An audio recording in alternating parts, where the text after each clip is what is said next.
आराध्य देव के श्री चरणों में वंदन। आज तत्व ज्ञान द्वितीय वर्ष के सिलेबस का 23वां सेशन है, 23rd। और अवबोध पुस्तक में आश्रव तत्व हम प्रारंभ करें उससे पूर्व अगर कोई जिज्ञासा हो तो आमंत्रित है।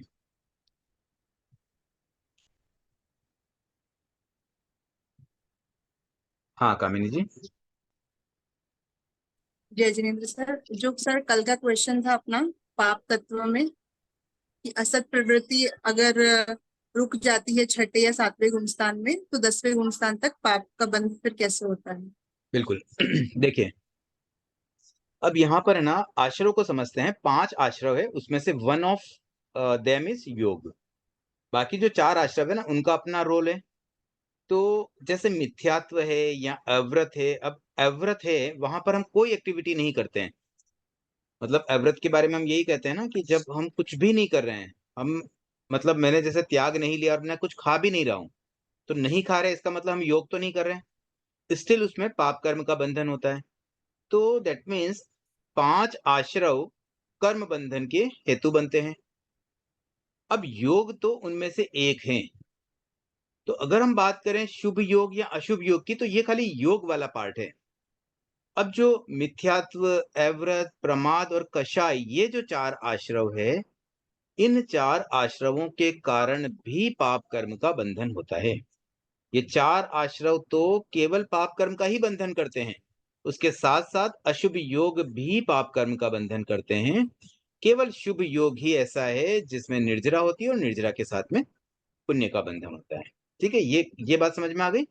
अब देखिए क्या होता है कि छठे गुण स्थान तक प्रमाद होने से, प्रमाद के कारण से गलती हो जाती है, और गलती के कारण से भले किसी ने व्रत भी लिया हुआ है तब भी वो पाप कर्म मतलब अशुभ प्रवृत्ति कर लेते हैं।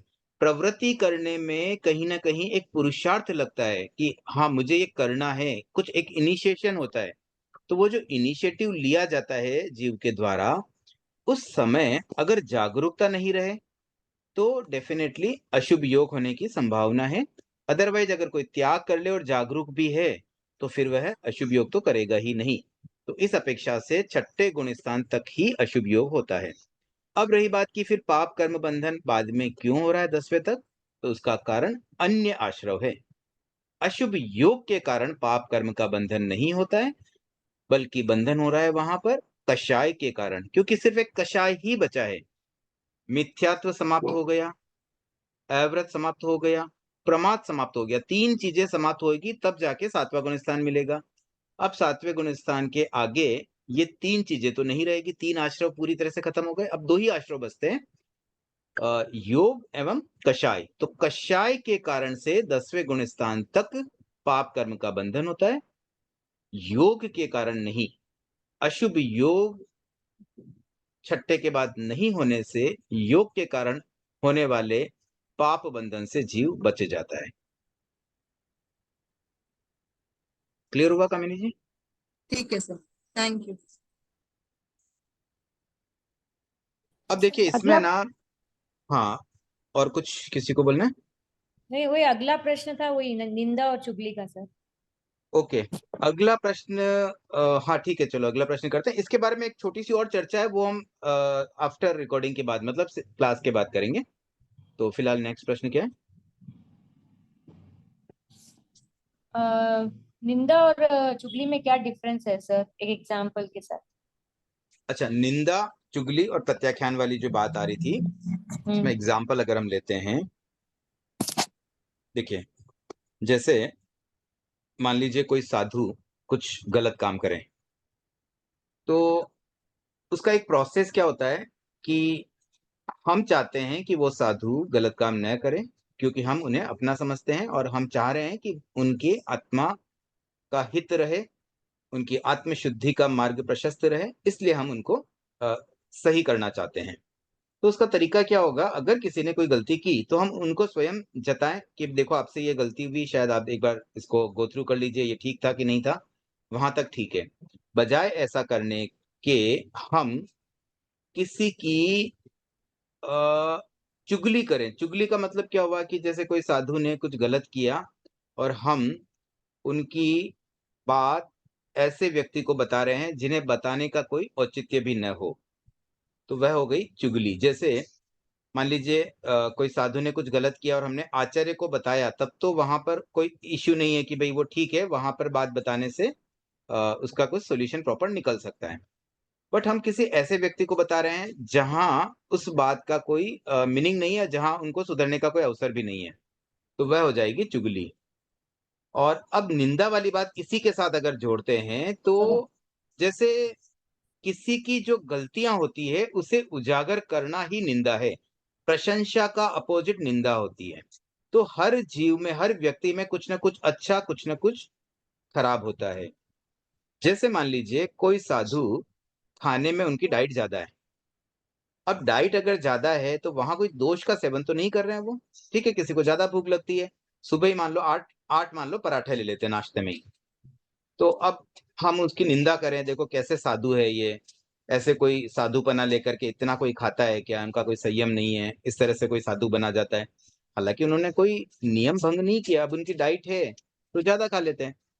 तो वहां पर ये उनकी निंदा हो जाएगी, क्योंकि हम उनके अवगुणों को हाईलाइट कर रहे हैं।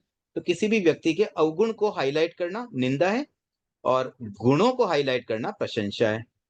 लेकिन चुगली में कोई ऐसी बात जो एक्चुअल गलत की है, मतलब गलती जब होती है ना, तो वहां पर वो बात ऐसे व्यक्ति को बताना जो जहां बताना उचित नहीं हो, मतलब अनुचित तरीके से बात को किसी के सामने प्रकट करना, वह हो जाती है चुगली। तो क्लियर हुआ? सर आखिर ना फिर मतलब चुगली भी है ना, मतलब सामने नहीं करते, पीछे करते हैं, और निंदा सामने करते हैं। निंदा सामने भी हो सकती है, पीछे भी हो सकती है, लेकिन चुगली तो पीछे ही होगी। चुगली में वो बात हम इस तरह से करते हैं कि उसे पता न चले। हम्म। हाँ जैसे हाँ। मान लो, अब एक और एग्जांपल ले लेते हैं। जैसे कोई पड़ोसन की कोई बात है और हम किसी और पड़ोसन को जाके बता रहे हैं भाई उसको बोलना मत, लेकिन ऐसा ऐसा हुआ उसके यहाँ पे, तो ये हो गई चुगली। हम्म। और निंदा में तो हम उसके सामने भी बोल सकते हैं भाई देखो तुम ऐसा करते हो, ये निंदा हो गई। अब निंदा हम्म। उस व्यक्ति के सामने भी हो सकती है, अन्य के सामने भी हो सकती है। लेकिन चुगली में तो हमारा क्लियर ये रहता है कि हम उस चीज को छुपा कर करें और वहां तक वो बात न पहुंचे, जिसकी हम बात करें उसको ये पता भी न चले, तो वो होती है चुगली। Okay sir. ठीक है, आगे बढ़े।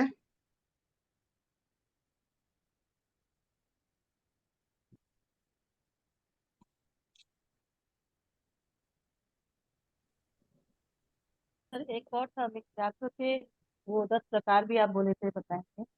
कौन सा था? 13वां बोल का जो था ना, मिथ्यात्व के मिथ्यात्व के 10 हाँ, 10 प्रकार। वो भी प्रकार। एक बात बता देता हूँ। ठीक है, अब वहीं से शुरू करते हैं। तो आश्रव तत्व में तीसरा प्रश्न चल रहा था, जहां पर 5 प्रकार के मिथ्यात्व को हमने समझा।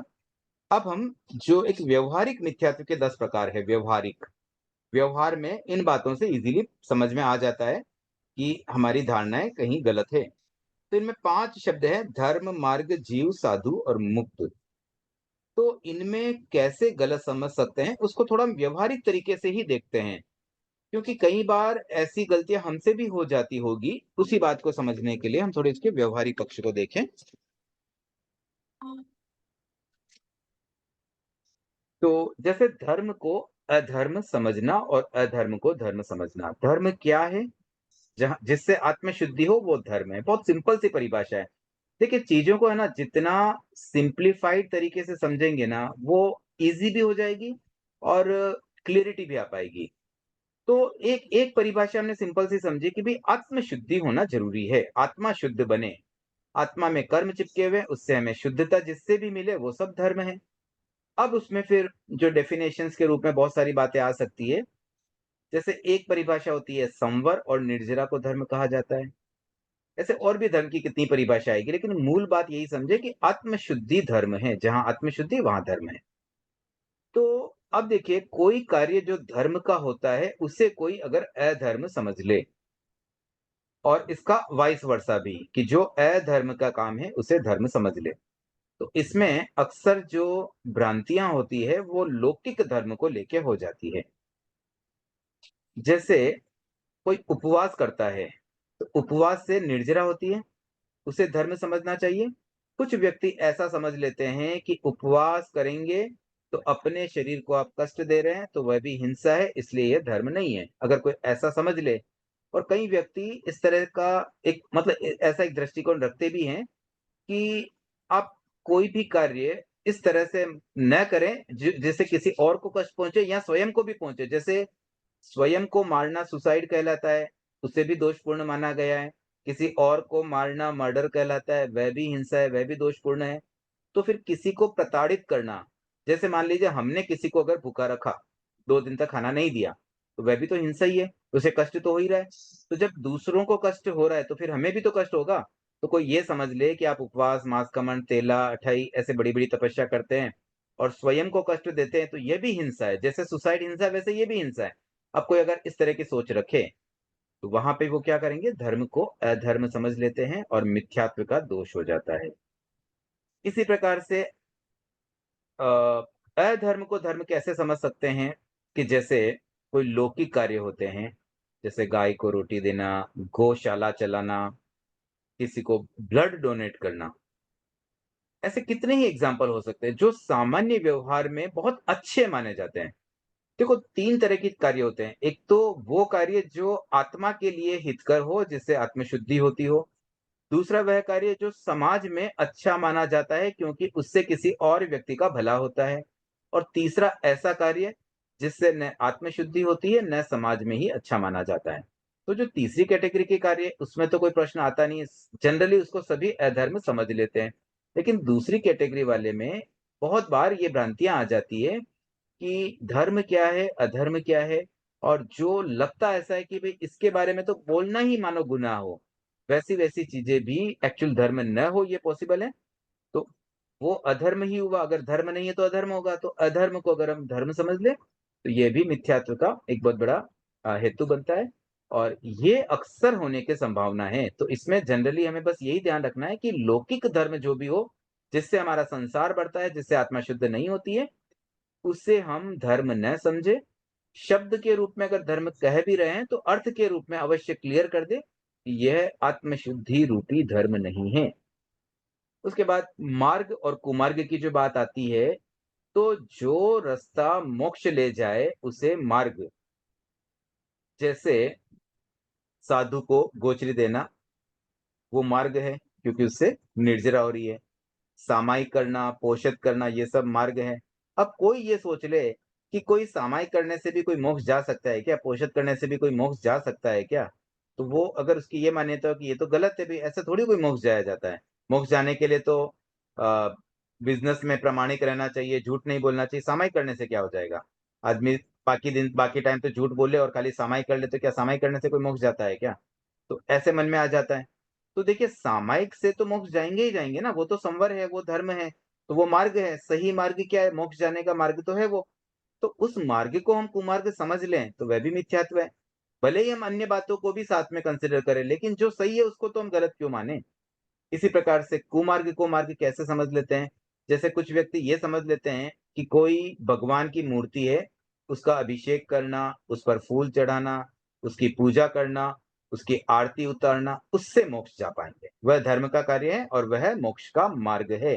तो यह कुमार्ग को मार्ग समझने वाली बात हो जाएगी। तो यहाँ भी मिथ्यात्व हो सकता है। ये जो भी बातें बता रहा हूँ ना मैं, व्यवहार में ऐसा होता है, वही बात मैं बता रहा हूँ। तो इस तरह ये एक एग्ज़ाम्पल ऐसे कई कई बातें हो सकती हैं। तो हमें बस यही जागरूकता और यही सतर्कता रखनी है।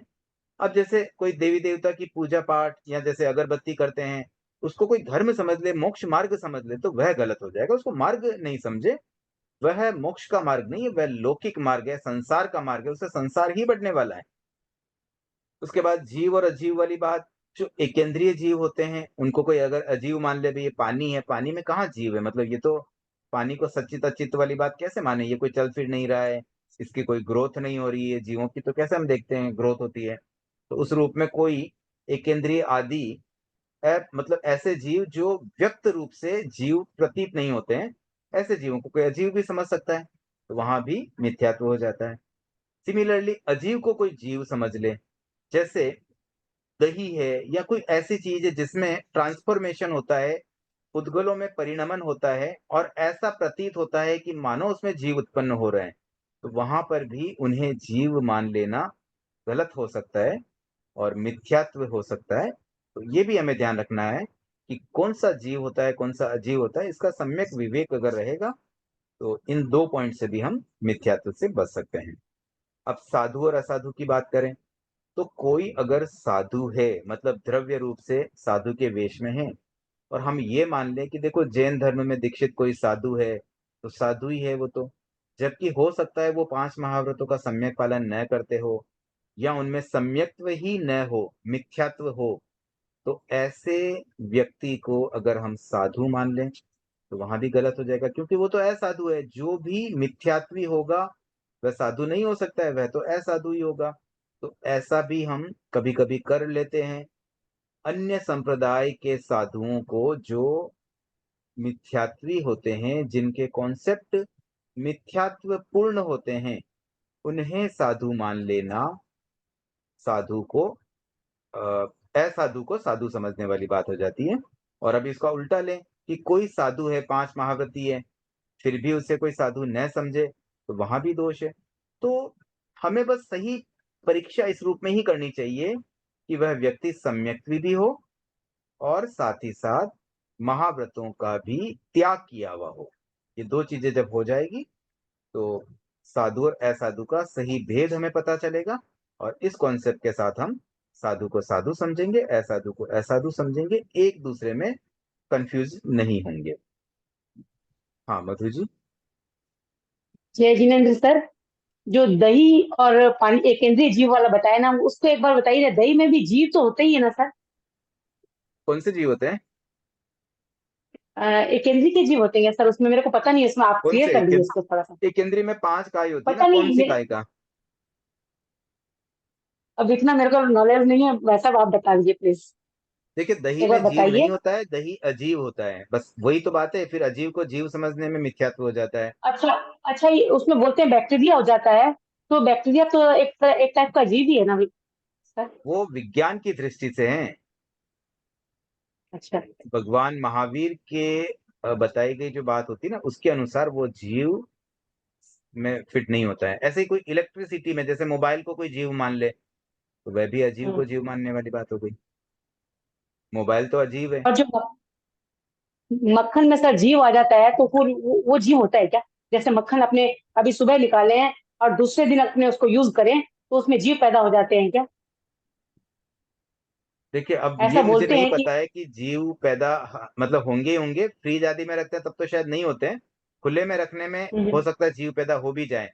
जब जीव पैदा ऐसा, आ जाएंगे तो वह दुर्गंध युक्त हो जाता है, उसके बाद हम उसको खा तो नहीं पाते हैं। क्योंकि बड़े लोग ऐसे बोलते हैं सर कि आज निकाले हैं तो हम कल नहीं खाएंगे उसको, आज का आज ही खाएंगे क्योंकि कल तो जीव पैदा हो जाएगा, ऐसे बोलते हैं। देखिए हो सकता है कि उसमें कुछ जीव पैदा पहले के समय में हो जाते होंगे। आजकल क्या सुविधाएं बहुत हो गई, आजकल फ्रीज आदि का प्रयोग जहाँ होने से शायद वो संभावना न रहती हो। तो जहाँ एक्चुअल जीव पड़ेंगे उसको जीव माने, लेकिन सामान्य प्रोसेस जो होता है जैसे दूध का दही जमना, उसमें कोई जीव का परिणमन नहीं हो रहा है, उसमें कोई जीव नहीं पैदा हो रहा है, तो वहां न माने। इसी प्रकार से जैसे मोबाइल आदि है, बैटरी आदि है, वो कोई जीव नहीं है, उसे जीव न समझे। इस तरह की जो चीजें होती है, एटलीस्ट वहां पर हमारी थोड़ी क्लियरिटी होनी चाहिए। मरम सर। उसके बाद है मुक्त को अमुक्त समझना।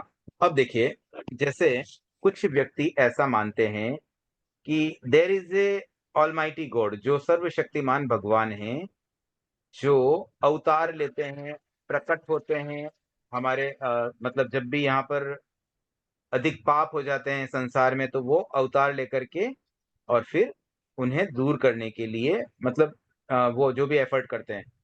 तो ये जिसे वो एक्चुअल भगवान मान रहे हैं, वो उसे मुक्त अगर मानते हैं तो फिर अ, वो तो अमुक्त हुए। जैसे कोई देवता है, अब देवता को कोई मुक्त मान ले, उस रूप में मान ले कि भाई ये तो संसार से मुक्त हो चुके हैं, तो वहां भी दोष है। देवता तो संसार के ही पार्ट हैं, वे देव गति में हैं, कर्म से बंधे हुए हैं और अलग अलग गतियों में वे भी हमारे जैसे ही मतलब अलग अलग समय में अलग अलग गतियों में ट्रेवल करते रहते हैं। और कोई मुक्त को अगर अमुक्त मान ले, मतलब जैसे कोई सिद्ध है और कोई ये कह दे कि भाई भगवान महावीर अभी सिद्ध हुए हैं, लेकिन वो तो वापस अगली अवसर्पणी में फिर अवतरित होंगे, फिर तीर्थंकर बन जाएंगे, या वो आकर के हमें ये बात बता देंगे, या कुछ ऐसी बात। तो जो सिद्ध हो गए वो मुक्त है और वो मुक्त ही रहेंगे, उनको अमुक्त न समझे, और जो अमुक्त है उनको हम मुक्त न समझे। ये ऐसे छोटे छोटे 5 पॉइंट में ये बातें इसलिए समझाई गई है कि व्यवहार में अक्सर ऐसी गलतियां हो सकती है और होती है, कई व्यक्तियों से ये गलतियां हो जाती है। तो हम एटलीस्ट इन 5 पॉइंट के आधार पर थोड़े सावधान रहें, सतर्क रहें और हमारे कॉन्सेप्ट को सही करते रहें, ताकि हम मिथ्यात्व की ओर आगे न बढ़ पाए। चेतना जी। जय जिनेन्द्र सर। सर देवता है ना, किस रूप में कर्म बांधते हैं, थोड़ा समझाइए ना सर। जैसे वो देवता उनका पाप किस रूप में कर्म बांधते हैं, बोले ना कि देवता कर्म बांधते हैं, मतलब किस किस रूप में रूप पाप, मतलब? एग्जाम्पल सर, जैसे उनको मतलब पाप और पुण्य दोनों चलता है वहां पर। देखो, आश्रव 5 आश्रव है। अगर कोई हाँ देवता मिथ्यात्वी है तो मिथ्यात्व के कारण से कर्म बंधन होगा। ठीक हाँ। है, कोई सम्यक्त्वी है तो चलो मिथ्यात्व का तो नहीं होगा। अब ये 2 ऑप्शन तो देवताओं में हो सकते हैं, उसके आगे के तो सारे सारे आश्रय उनके खुले ही है। मतलब अच्छा। अव्रत उनका टोटल ओपन है। तो अव्रत के कारण, क्योंकि वो व्रत नहीं लेते हैं, सिर्फ इस हाँ वजह से उनके कर्म बंधन निरंतर हो रहे हैं। उसके हाँ। बाद में प्रमाद उनमें होता है, प्रमाद के कारण कर्म बंधन होते हैं। फिर कषाय के कारण कर्म बंधन होते हैं। और सर जैसे योग अभी हम लोग भी उनमें सामायिक होता सब है, करते हैं तो ना सर। योग से भी, चाहे शुभ योग हो या अशुभ योग हो, कर्म तो वहां भी बंध ही रहे। हाँ सर, जैसे हमारे अभी मनुष्य में है, हम लोग बोलते हैं ना सर कि हम लोग है ना सामायिक करते हैं, वो करते हैं, तो मतलब हम लोग को पुण्य के साथ नहीं, तो वहां पर उन लोग को मतलब वो पुण्य नहीं बनते हैं सर, पुण्य का बंध नहीं होता है उनको। नहीं, पुण्य तो बंध सकता है ना, पुण्य बंधने में दिक्कत नहीं है। सामायिक करने में कहाँ पुण्य बंधन होता है? पुण्य सामायिक करने से बंधने। तो कर्मों का बंधन रुकता है। पुण्य तो होता है हाँ। निर्जरा के साथ, सामायिक निर्जरा नहीं है। अच्छा। सामायिक तो नहीं संवर वो है ना, लोग। संवर जब व्रत लिया, त्याग लिया, वो संवर हो जाता है। तो देवताओं के संवर नहीं होता है, लेकिन निर्जरा तो उनकी भी हो सकती है, और निर्जरा के साथ पुण्य बंधता है। इसलिए पुण्य बांधने में कोई अच्छा। दिक्कत नहीं है, देवता पुण्य बांध सकते हैं। अच्छा, तो फिर देवता के संवर नहीं होता है, पुण्य और बंध हुआ निजरा होती है।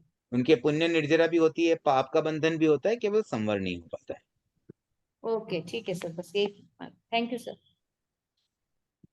ठीक है। ऐसे ये पॉइंट कोई बहुत बड़े नहीं थे, बहुत छोटी छोटी बातें थी, लेकिन मैंने इसलिए बताना ठीक समझा कि क्लास में बहुत से ऐसे व्यक्ति भी होते हैं जिन्हें थोड़ा सा मतलब बेसिक लेवल पर भी समझना होता है, तो उनके लिए ये उपयोगी हो सकता है। प्लस इसमें बहुत सारी व्यवहारिक बातें हैं, तो कहीं कहीं पर हम जो बहुत एक्सपर्ट लेवल पर पहुंच जाते हैं, वहां भी हमसे कुछ गलतियां हो सकती है, तो उसके लिए और ज्यादा हमारी सतर्कता बने, इस उद्देश्य से मैंने इसका थोड़ा सा डिटेल में विवेचन किया। हाँ सरिता जी। जय जिनेन्द्र सर। सर मेरा प्रश्न है कि जैसे हम हमारे हमारे सिद्धांतों के अनुसार हनुमान जी, भगवान राम सब मुक्त हो गए, लेकिन जो अदर कास्ट के लोग हैं वो इसको नहीं मानते। अगर हमको इनको अपनी शैली में समझाना हो तो उनको हम कैसे समझा सकते हैं इस बात को? क्या हम ट्राई कर सकते हैं उनको ऐसे समझाने में? देखिए, बहुत मुश्किल है। जहां पर है ना पूरा बेस वैदिक परंपरा का हो, वहां हम पूरी बात जैन धर्म की बताएंगे ना, तो शायद गले न उतरे। तो कुछ कुछ बातें ऐसी होती है ना जो शायद कभी समझाना कठिन हो, ये सोच के हम छोड़ भी दे तो कोई खास बात नहीं होती है। बस इतना समझ लें कि हाँ, हम भी उनको भगवान मानते हैं, और हम उनको अच्छा ही मानते हैं। वो भी अच्छा मान रहे हैं, हम भी अच्छा मान रहे हैं। बस इतनी सिमिलरिटी वाली बात कर लेंगे ना, तो वो भी खुश, हम भी खुश। और अब रही बात, कोई डीपली जानना चाहे तो पहले उन्हें जैन धर्म के बेसिक्स बताएं, कर्म सिद्धांत बताएं। उसके बाद 4 गतियों की बात करें, उन्हें देव गति के बारे में बताएं। अवतारवाद क्यों नहीं होता जैन धर्म में, वो चीज समझाएं। इस तरह से अगर एक एक कॉन्सेप्ट क्लियर करते हुए आगे बढ़ेंगे ना, तब जाके हम इस बात पे पहुंच पाएंगे। डायरेक्टली कोई बात बताएंगे ना तो गले नहीं उतरेगी, और नाराज हो जाएंगे, अगली बार हमसे इस संबंध में बात ही नहीं करेंगे। हाँ, बात ही नहीं करेंगे। ठीक है, ओके सर। तो वो इनिशियल तो लेवल पर तो भगवान। है ना, किसी से भी बात उतनी ही करनी चाहिए जितनी सिमिलरिटी हो रियल, मतलब गलत तो बोलना नहीं है, जितनी रियल सिमिलरिटी है बस उतनी बात बोल करके वो भी खुश, हम भी खुश वाली स्टाइल में एक बार हमें उनसे एक दोस्ती बनी रह जाए, बस उतना करना चाहिए। और बाद में कभी मौका मिले ना, तो कॉन्सेप्चुअल लेवल पर छोटी छोटी बातों से शुरू करके और फिर वहां पर स्टेप बाय स्टेप पहुंचना चाहिए। हाँ, जैसे क्या सर, एक जैसे मेरी एक फ्रेंड है तो उसने ऐसे ही हमारी बात हुई तो ऐसे जैसे भी जो राम जन्मभूमि अभी जो अयोध्या वाली बात हुई ना, तो उससे रिलेटेड मेरी ऐसे कोई इसके साथ बात हुई, तो मैंने उसको ऐसे कहा कि हमारे जैन दर्शन में हम राम को मुक्त मानते हैं, वो अवतार नहीं ले सकते। तो उन्होंने मुझे कंसेप्ट पूछा कि आपका कंसेप्ट इस पर क्या है। तो मेरे को लगा कि नहीं, एक बार उसको क्या पता कुछ ऐसी गलत बात मेरे से निकल जाए तो वो व्यवहार में अच्छा नहीं होगा। तो इसलिए मैंने आपसे पूछा कि उसको अगर मैं समझाऊं तो किस बेसिस पे समझा पाऊं, अपने एंड से तो समझा पाऊं या नहीं पाऊं पता नहीं, लेकिन तो भी अगर कोशिश करूं तो क्या पता वो समझ जाए उस चीज को, इसीलिए मैंने ये प्रश्न किया अभी। हाँ, तो वही थोड़ा स्टेप बाय स्टेप बेसिक चीजों से ही शुरू करना चाहिए। 4 गतियां पहले बता दें, और सिद्ध का स्वरूप, कर्म कर्म सिद्धांत बहुत इंपॉर्टेंट है। एक बार ये कर्म का जो थ्योरी है ना, वो काफी डिफरेंट है हमारी, उसको एक बार क्लियर करना बहुत जरूरी होता है। हाँ, संजना जी। जय जिनेन्द्र। मुझे सिर्फ ये पूछना था, जैसे मेरे को कल किसी ने बोला कि आप लोग साथ में खाना खाते हो तो उसमें आप लोग को पाप नहीं लगता क्या? जैसे वो जूठा हो जाता खाना, आप वो खिलाते हो उसी थाली से किसी को, आप पोहा भी देते हो, तो वो जो कि अब वो पाप है, उसमें पाप लगता है हम किसी को अपनी थाली से खिलाते या क्या, या साथ खाते किसी के? तो फिर आपने क्या उत्तर दिया? मतलब पाप तो नहीं लगना चाहिए, साथ में खा रहे हैं मिलके तो। अब मुझे भी पूरा इतना कुछ क्लियर कंसेप्ट नहीं था इसका, देखो, पाप तो इसीलिए। लगता ही है ना, मान लेना था कि हाँ पाप तो लगता ही भी, हम भी यही मानते हैं पाप लगता है, क्योंकि असंयमी का पोषण में तो हम वैसे ही पाप मान रहे हैं। झूठा हाँ। खिलाओ या सच्चा खिलाओ, वो तो पाप ही है दोनों में ही। असंयमी का पोषण करना ही पाप है, तो इसलिए बोल सकते हो कि हाँ पाप तो लगता है भी, हम भी मानते हैं पाप लगता है। अच्छा, मतलब घर में भी साथ में जैसे बैठ के अगर बच्चों के साथ खा रहे तो भी पाप है? साथ में नहीं खा रहे तो भी पाप है, अलग से बच्चों को खिलाओगे तो भी पाप है, आप अलग से अकेले खा रहे हो तो भी पाप है। अच्छा। असंयमी का पोषण ही पाप है ना। साधु को आप अगर प्योर मतलब दान देते हैं, सही गोचरी बहराते हैं, वहां पाप नहीं है, वहां तो निर्जरा और पुण्य है। अच्छा। सर सुनीता जी सेठिया का वो हाथ ना फिजिकली नहीं कर रहे, बार बार उनका ऐसे हाथ हैंड रेज हो रहा है, तो आप एक बार हाँ, उनसे सुनीता प्रश्न जी। सुनिए। तो फिर अपने घर में किसी को खाना खाने बुलाते हैं या अतिथि के लिए हिसाब से बुलाते हैं, तो वो कम कर देना चाहिए। हम्म। देखिए, मैं ये तो नहीं कहूंगा कम कर देना चाहिए, मैं तो ये कहूंगा कि आप दीक्षा लेने की भावना रखें, घर छोड़ देना चाहिए, गृहस्थ जीवन ही छोड़ देना चाहिए। गृहस्थ में रहेंगे ना तो पाप तो लगने ही वाला है। आप उनको नहीं बुलाओगे और कहीं पाप तो लगेगा ही लगेगा। मतलब हम 50 काम दिन भर पाप के कर रहे हैं, तो कोई पर्टिकुलर एक को ही हम छोड़ेंगे तो वो भी ठीक नहीं है। गृहस्थ जीवन में तो ये सब व्यवहार में करना पड़ता है ना, नहीं तो फिर मैं कभी आपके क्षेत्र में आ गया, आप तो मुझे भी नहीं बुलाओगे। मैं अच्छा, खुद ही बोल एक रहा हूँ पाप प्रश्न तो और। लगेगा, आप मुझे भी बुलाओगे तो पाप तो लगेगा ही, फिर क्या करेंगे?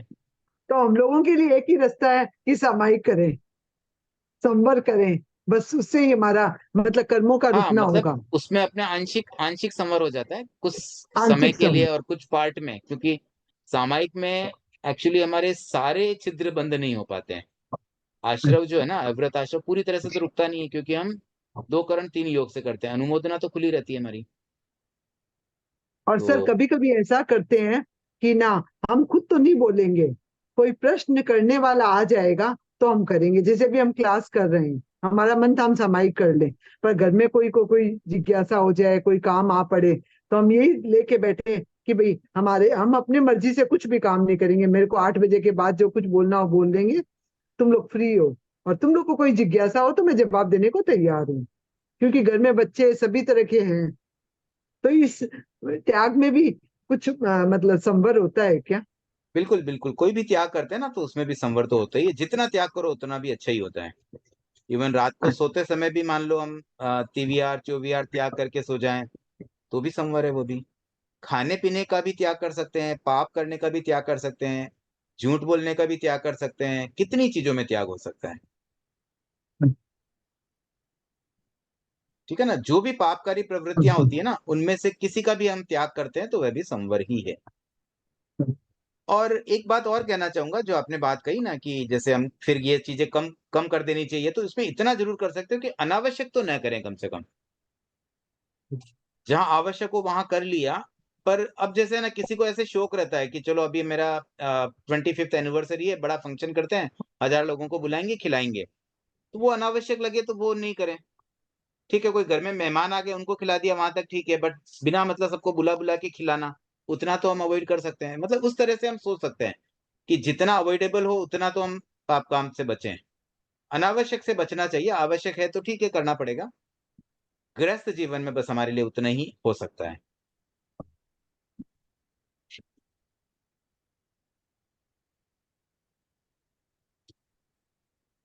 ठीक है, आगे बढ़े हम। तो कषाय कितने प्रकार के, प्रश्न नंबर 4। एक्चुअली अपना स्वाध्याय अभी शुरू हुआ है, अब तक तो केवल जिज्ञासा ही थी। तो कषाय के जो प्रकार है, बेसिक तो 4 प्रकार है, क्रोध मान माया लोभ, और फिर उसके 16 प्रकार बन जाते हैं। वो कैसे बनते हैं? 4 कैटेगरीज हैं उनकी तीव्रता और मंदता के आधार पर। तीव्रतम कषाय अनंतानुबंधी है, तीव्रतर कषाय प्रत्याख्यानी है, तीव्र कषाय सॉरी तीव्रतर कषाय अप्रत्याख्यानी है, तीव्र कषाय प्रत्याख्यानी है, और मंद कषाय संज्वलन है। तो एक लेवल होता है, कम, उससे अधिक, उससे अधिक, उससे अधिक। तो वैसे कषाय के 16 प्रकार हो जाते हैं। ये हम एक एक आश्रव की बात करें, इससे पहले हमने मिथ्यात्व आश्रव समझा, अब कषाय आया, अब योग। तो योग आश्रव के कितने प्रकार हैं? तो बेसिक तो 2 ही प्रकार होते हैं, शुभ और अशुभ। अब इसके अलावा 15 भेद और होते हैं।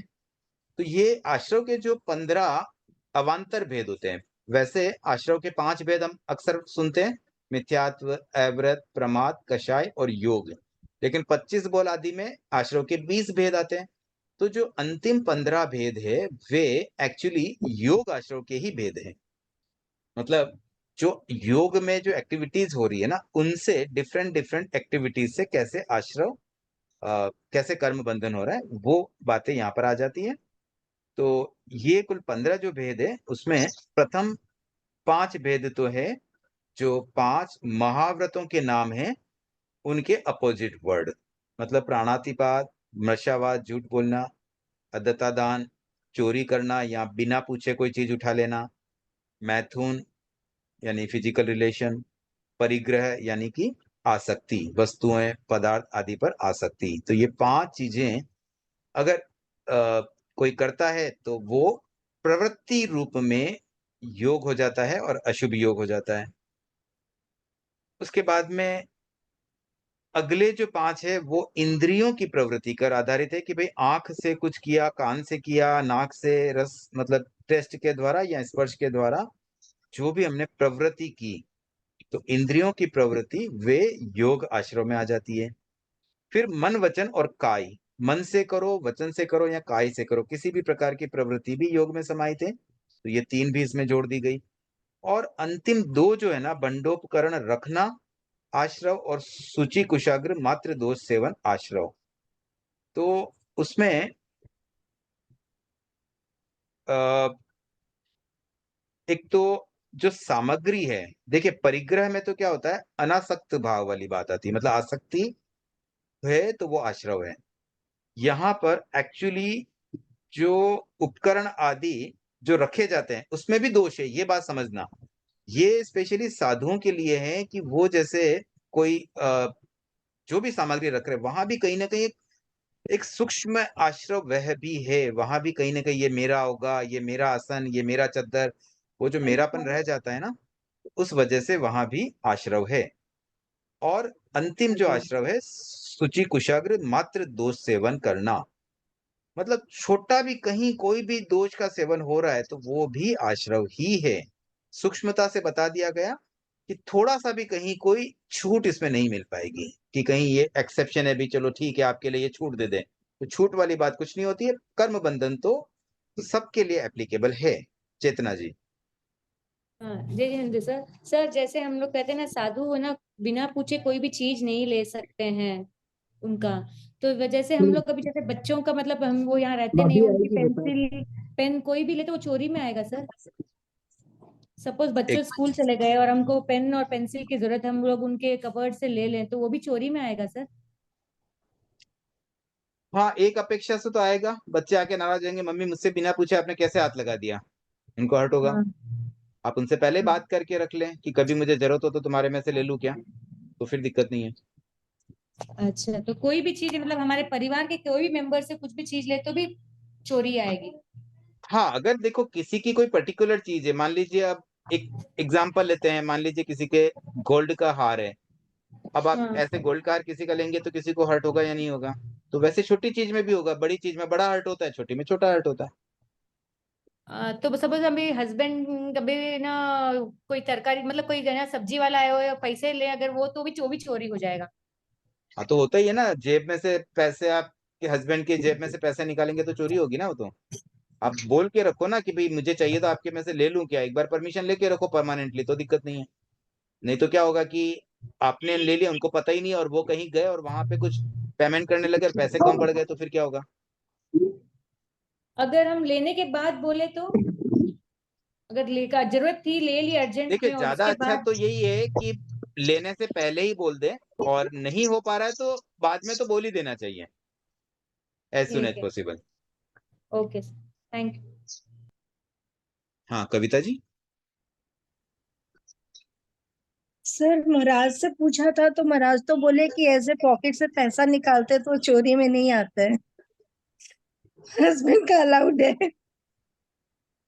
ठीक है, फिर महाराज ने नहीं, परमिशन चोरी दी तो भी तो हाँ आप एकदम निकाल लो, महाराज फिर ने क्या खुल बोल के सकते बोला नहीं कि ये चोरी नहीं है, ना। क्योंकि ये एक्सेप्टेड है कि वो पैसा लेंगे। मेरे पर्स में से मेरी वाइफ पैसे निकालेगी, मैं तो उसको चोरी ही मानूंगा, क्योंकि मेरे पैसे कम पड़ जाते हैं। अब आपके हस्बैंड दिलदार है तो महाराज बात ने अलग है। लिबर्टी दे रखी है। देखिए, आप है ना पूर्व परमिशन ले सकते हैं, तो फिर दिक्कत नहीं, आप उनको बोल के रखे भी कभी मुझे चाहिए तो आपकी जेब में से ले लूं क्या, वो बोलते हाँ ले लिया करो, उसमें क्या पूछना है, तो ठीक है, फिर बात खत्म, फिर चोरी में नहीं आएगा।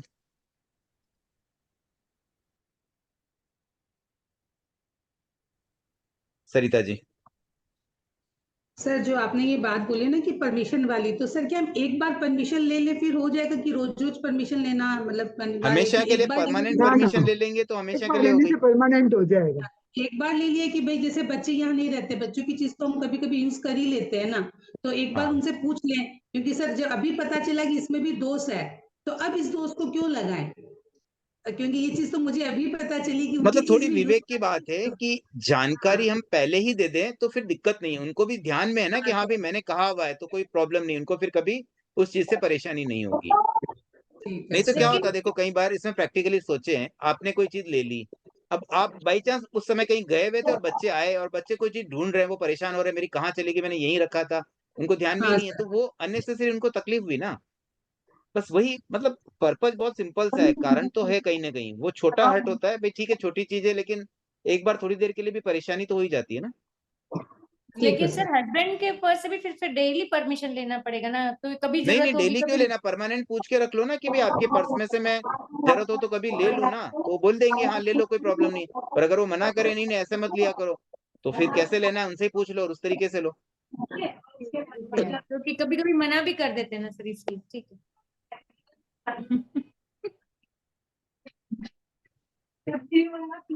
विमला जी कोठारी। जय जिनेंद्र सर।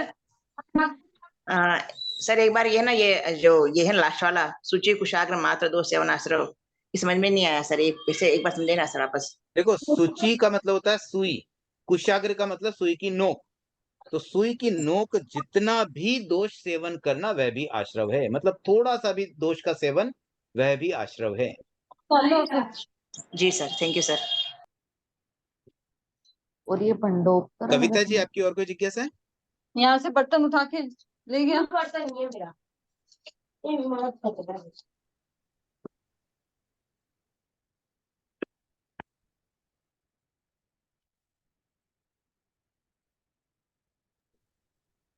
देखिए, इवन है ना कुछ प्रैक्टिकल चीजें और ध्यान में रखें, जैसे अक्सर है ना सामायिक में, आप मान लो सामायिक में बैठे हैं, आपके पास में भी कोई सामायिक में बैठे हैं और आप उनके पास कोई 4 किताबें पड़ी हो, आपने से कोई एक पुस्तक भी उठा ली ना, तो वो भी दोष है।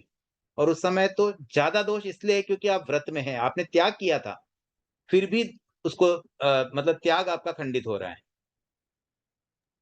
तो लेकिन वो भी सर हमें सावधानी रखनी है, स्पेशली सामायिक आदि में तो बहुत ज्यादा सावधानी रखनी चाहिए कि बिना पूछे हमें किसी की कोई चीज, माला, पुस्तक, कोई भी चीज हमें किसी की ऐसे उठानी नहीं चाहिए। नहीं, लेकिन सर हम लोग बोलते हैं ना कि सामायिक में तो किसी की मतलब मांगना करना वो भी दोष लगता है, मतलब आपने बोला ना परमिशन लेके उनकी बुक लेना है, तो भी मांगना भी तो दोष है करके बोल रहे, सामायिक में किसी की वस्तु मांगने में लेना कैसे भी दोष दोष हुआ? नहीं हुआ सर?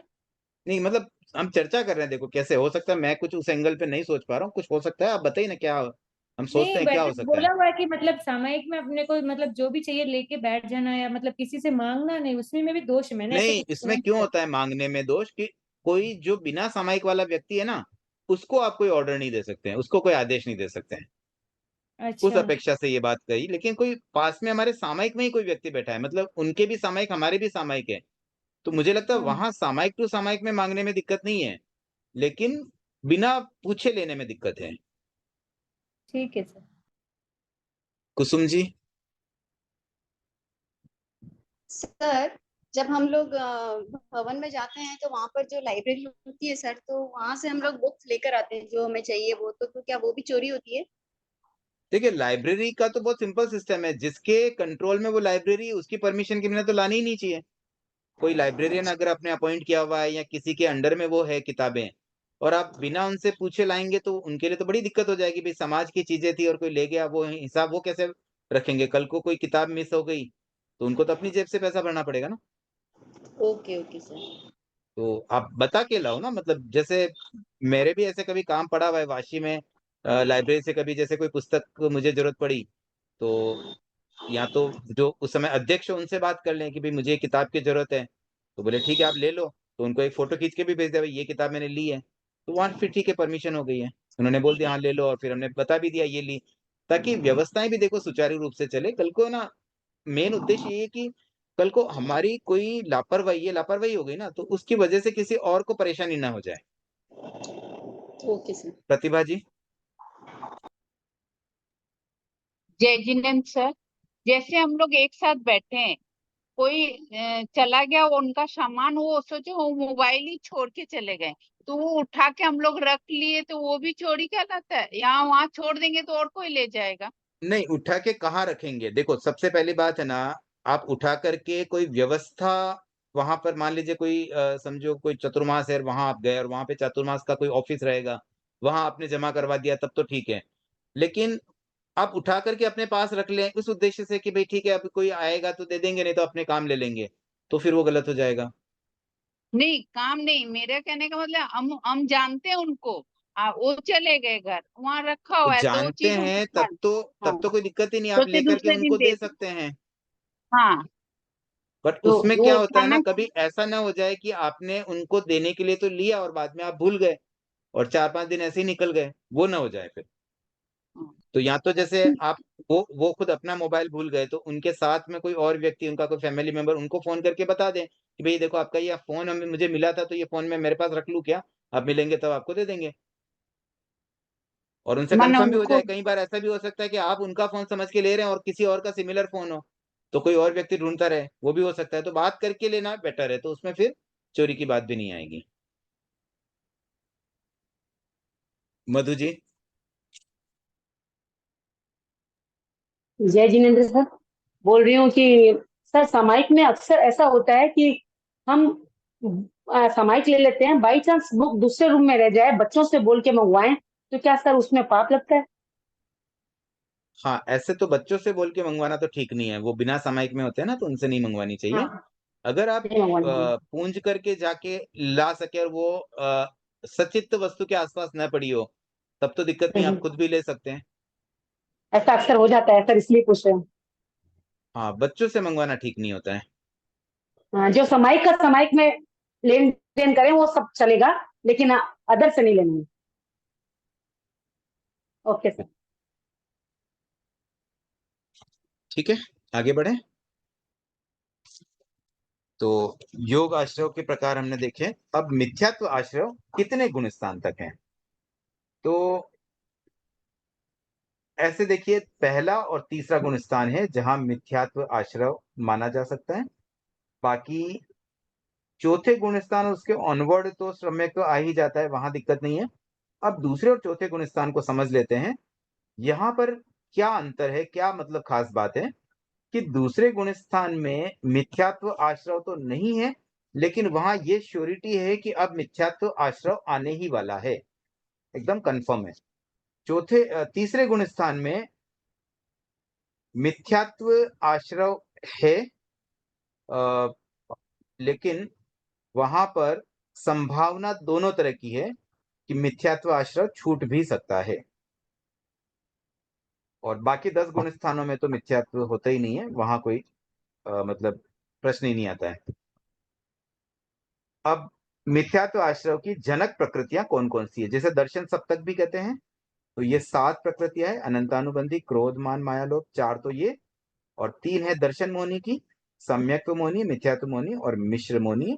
ये 7 प्रकृतियां है जो मिथ्यात्व आश्रव की जनक प्रकृतियां, मतलब इन 7 प्रकृतियों के उदय से मिथ्यात्व आता है। सरिता जी। सर ये जो यहाँ पे लिखा है ना क्वेश्चन नंबर 6 में, दूसरे व चौथे गुण स्थान में मिथ्यात्व आश्रव सक्रिय नहीं है।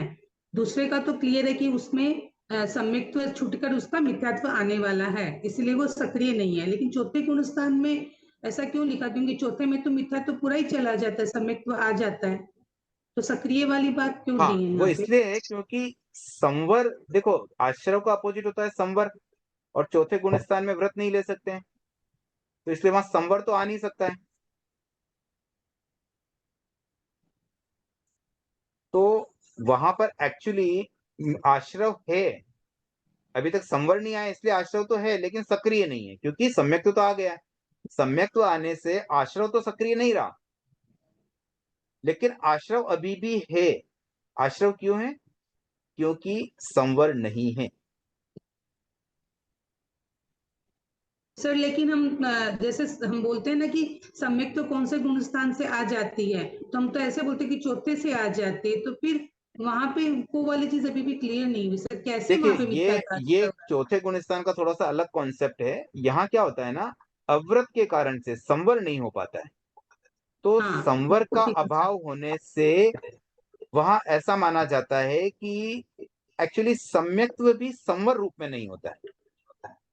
हाँ सम, वो तो ठीक है सर, ठीक सम्यक है तो ना, संवर रूप में, सम्यक तो सम्यक्त्व संवर आ नहीं गया होता। लेकिन संवर रूप में नहीं है। मतलब हाँ संवर का रूप क्या होता है कि कर्म बंधन को रोकना, तो वो रोक नहीं पाता है, इसलिए कहा कि सक्रिय नहीं होने की बात इसलिए आ रही है। थोड़ा सा चौथे हाँ गुण स्थान को आगे और समझेंगे, आगे इसका और भी ठीक है सर। विश्लेषण है, वहां और समझ लेते हैं। हाँ चेतना ठीक जी। है सर। हाँ सर, मेरा यही डाउट था सर, जैसे चौथे गुणस्थान में ना अत्याग की भावना होती है, तो यहाँ पर मिथ्यात्व रिलेटेड नहीं है सर, यहाँ पर मिथ्यात्व होगा ही नहीं क्या? नहीं, मिथ्यात्व नहीं है, लेकिन जब अव्रत होता है ना सर, तो वहां पर मिथ्यात्व नहीं होता है क्या? ऐसे समझ, मेरे को ये समझ में नहीं आ रहा है। देखो क्या होता है ना, एवरत अलग चीज है, मिथ्यात्व अलग चीज है। पहले मिथ्यात्व जाना जरूरी है, तभी एवरत जाएगा। ये आश्रव क्रमशः खत्म होते हैं। तो अच्छा। पहले गुण स्थान में तो मिथ्यात्व है, ठीक है। हम्म। तीसरे गुण स्थान में क्या होता है, वहां पर भी सम्यक तो नहीं आया, वहां मिश्र गुण स्थान होने से वहां भी मिथ्यात्व माना गया है। तो हम्म। पहले और तीसरे गुण स्थान में तो मिथ्यात्व आश्रव क्लियरली है, हम्म। ठीक है। अब जो पांचवे के बाद जहां पर व्रत शुरू हो जाता है, वहां से लेकर के 14 तक, 5 to 14 तक तो मिथ्यात्व कंप्लीटली नहीं है, वो भी एकदम हम्म। स्पष्ट है। अब दूसरे और चौथे की जो थोड़ी सी बात अलग की गई है उसको समझते हैं। दूसरे गुण स्थान में अभी तक मिथ्यात्व आश्रव नहीं आया है, क्योंकि सम्यक्त्व अभी है, आने वाला है, लेकिन अभी तक आया नहीं है। सर आपका आवाज कट रहा है, बार बार वीडियो भी ऑफ हो गया, आवाज कट रहा नहीं सर नहीं क्लियर नहीं, है आ सर रहा है, एकदम। वीडियो है, आवाज भी आ रही है। अच्छा, तो जिन्होंने बोला उनके वहीं कट रहा है ना, ठीक है फिर, क्योंकि मैं आज मोबाइल नेट पे हूँ, मेरा नेट बंद था इसलिए लेट हो गया था। तो दूसरे गुण स्थान में देखो सास्वादन सम्यक्त्व होता है, इसलिए वहां पर आश्रव नहीं है। अब चौथे गुण स्थान में भी मिथ्यात्व बिल्कुल नहीं है, क्योंकि चौथा तो सम्यक्त्व का गुण स्थान है, इसलिए वहां भी मिथ्यात्व आश्रव सक्रिय नहीं है। तो फिलहाल हम ऐसा समझ लें कि मिथ्यात्व आश्रव 2 ही गुण स्थान में है। कौन कौन सा? पहला और तीसरा में। बाकी जो 12 गुण स्थान है वहां फिलहाल यही मान लें मिथ्यात्व नहीं है। हाँ, तो सर ऐसे ही हुआ ना सर, जैसे पहले मिथ्यात्व चला गया और फोर्थ, जैसे फोर्थ गुणस्थान आया तो अव्रत स्टार्ट हो गया। अव्रत। नहीं, अव्रत तो पहले में भी चल रहा है, पहले में भी है। अच्छा। अव्रत तो चल ही रहा है, पहले में भी चल रहा है, दूसरे में भी चल रहा है, तीसरे में भी चल रहा है। और पहले से डायरेक्टली चौथे में आ सकते हैं, दूसरे तीसरे में जीव जाए ये जरूरी नहीं, दूसरे में तो जाता ही नहीं है पहले से, तीसरे में जा सकता है लेकिन चौथे में डायरेक्ट भी आ सकता है। तो कोई मिथ्यात्वी अगर सीधा सम्यक्त्वी बनता है ना, तो बस मिथ्यात्व गया और चौथा गुण स्थान आ गया। लेकिन अभी अवृत पहले में भी चल रहा था, चौथे में भी चल ही रहा है। अवृत अच्छा, खत्म होता है छठे में और पांचवे में उसका आंशिक मतलब आंशिक रूप से अवृत जाता है। ओके, ठीक है, समझ गई। हाँ विमला जी। तो सर इसमें है ना दूसरे में फिर है ना, मतलब ये नहीं होता ना, संवर होता है दूसरे में? नहीं ना सर? नहीं, संवर दूसरे गुण दूसरे स्थान में में नहीं संवर होता है, संवर चौथे में भी नहीं होता है। एक बार आप फिलहाल इस पॉइंट में इतना ही समझिए कि मिथ्यात्व आश्रव के जो गुण स्थान है ना, वो 12 गुण स्थान है पहले, और सॉरी, मिथ्यात्व आश्रव के जो गुण स्थान है वो 2 गुण स्थान है, पहले और तीसरे में सिर्फ। बाकी 12 गुण स्थान है जहां पर मिथ्यात्व आश्रव नहीं है। Okay sir, thank you sir. Seema जी।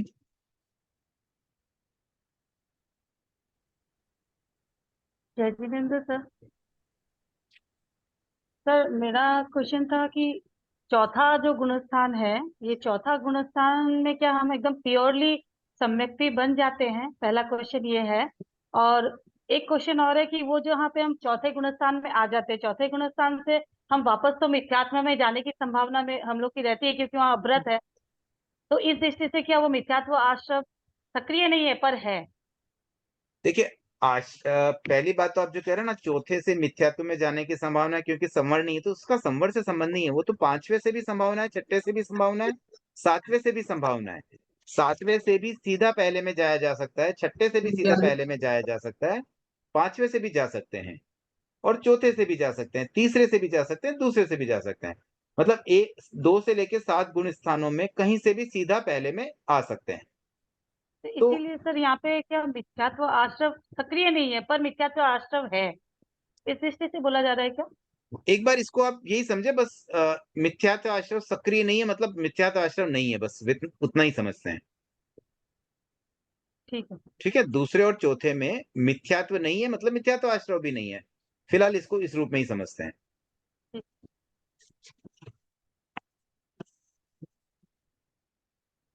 ठीक है, 8वां प्रश्न, अवृत आश्रव कितने गुण स्थान तक है?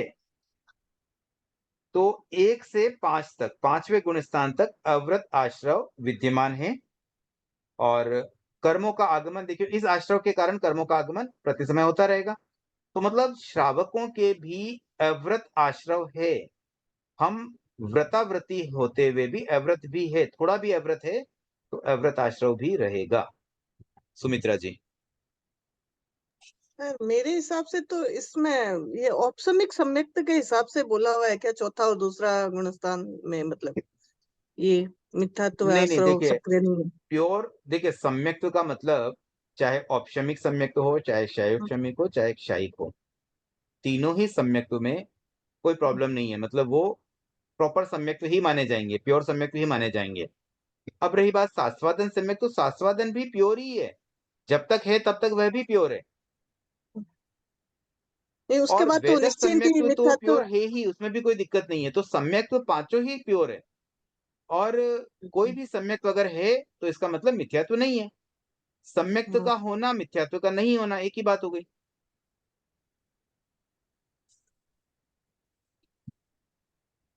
ठीक है। और एक बोलती हूँ, जैसे सर अभी जैसे मैंने समाई की और मुझे पता नहीं है, अचानक मैं घर में अकेली हूँ, समाई कर रही हूँ, अचानक कोई आ गया, तो अब डोर अगर खोले तो सर दोष तो लगता है, फिर कैसे करे उसका? तो सामायिक में अगर दोष का सेवन हो जाए तो वापस प्रायश्चित किया जा सकता है ना। हाँ, मतलब डोर प्रायश्चित का खोल विधान सकते तो हैं। यही ना। हाँ, प्रायश्चित फिर अपने आप ही ले सर, ऐसे तो बहुत बार होता है ऐसे, देखो, तो साधु पहला पहला लेवल जो है ना अपना प्रायश्चित का, सामायिक का, जब हम प्रत्याख्यान करते हैं ना, तो उस समय हम क्या बोलते हैं?